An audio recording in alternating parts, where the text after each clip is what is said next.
আমন্ত্রণ জানাচ্ছি পল্লী টিভির বিনোদনমূলক নিয়মিত অনুষ্ঠান মিডিয়া গসিপে। দর্শক, রংপুরে পুলিশ ও ছাত্রলীগের সঙ্গে সংঘর্ষে কোটা সংস্কার আন্দোলনের সমন্বয়ক কমিটির সদস্য ও বেগম রোকেয়া বিশ্ববিদ্যালয়ের শিক্ষার্থী আবু সাইদ নিহত হয়েছেন।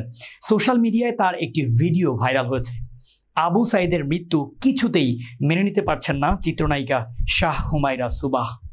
বিস্তারিত জানাতে সঙ্গে আছি আমি AKM শামীম খান। চলুন দেখে নেই ডেস্ক রিপোর্টে। ইউনিয়ন এক্সপ্রেস ডাউনলোড করে কেনাকাটা করুন, কেনাকাটার লভ্যাংশ থেকে ক্যাশব্যাক বুঝে নিন। নিজের ফেসবুকে তিনি লিখেছেন, আবু সাইদ আমার ভাই, সে আমার দাদার দেশের মানুষ, বাড়ি পীরগঞ্জ রংপুরে।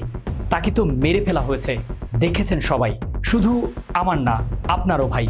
আমি সুবাহ 1971 দেখিনি, কিন্তু আবু সাইদকে বীরের মতো শহীদ হতে দেখেছে। কিন্তু কথা হলো, কে নিবে তার প্রতিশোধ?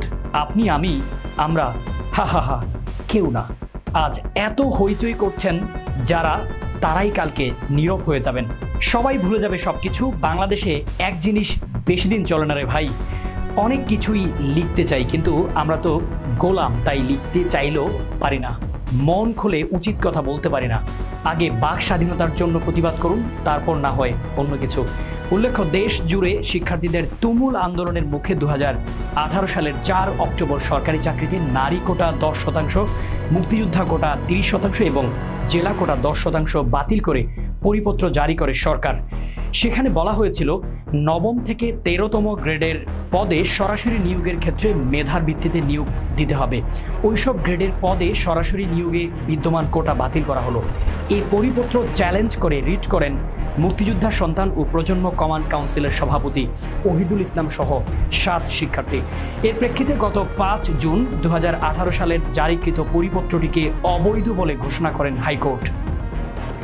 এরপর থেকেই সারা দেশে বিভিন্ন বিশ্ববিদ্যালয়ের শিক্ষার্থীরা ফুঁসে ওঠেন। কোটা পুনর্বহালের প্রতিবাদে নানা স্থানে বিক্ষোভ করেন কোটা বিরোধীরা।